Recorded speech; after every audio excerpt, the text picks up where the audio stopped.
Lokaci ya yi, Allah ya kawo mu lokacin shagalin bikin jaruma dawayya da santalelin angonta afakallahu. Ku biyo mu nan gaba kaɗan inda za mu kawo muku waƙoƙin shagalin bikin afakallahu da jaruma dawayya. Ka daure ka danna mana subscribe, kana ka danna alamar ƙararrawa domin hakan shine zai baka damar kasancewa da mu a kowane lokaci. Wannan biki ne wanda aka saida shi a duniya lokaci guda bakatatan, inda waɗansu ba su yadda da wannan biki ba, sai dai ta tabbata afakallahu zai angwance da santaleliyar amaryarsa dawayya a 'yan kwanaki masu zuwa. Afakallahu ya kasance shine shugaban hukumar tace fina-finai da waƙoƙi ta jihar Kano, inda shi ne yake jagorantar wannan hukuma da take tattace waƙoƙi da fina-finai kafin a sake su zuwa duniya.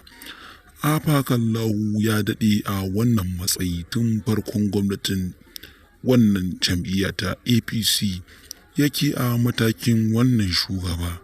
Ya yi al'amura daban-daban inda ya tattace fina-finai marasa kyau, ya kama bidiyoyin da ba su kamata ba a wannan masana'anta.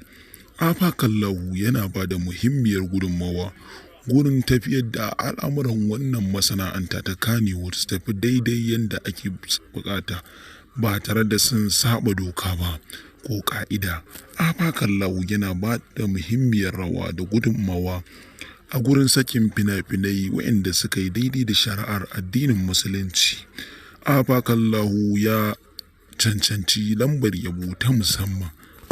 Waƙar shagalin bikin afakallahu tana nan tafi a wannan shiri namu. Ka danna mana subscribe, kana ka danna alamar ƙararrawa domin hakan shine zai baka damar samun zafafan bidiyos mu da zarar mun ɗora. Dawayya ta kasance wadda afakallahu zai aura a makonni masu zuwa.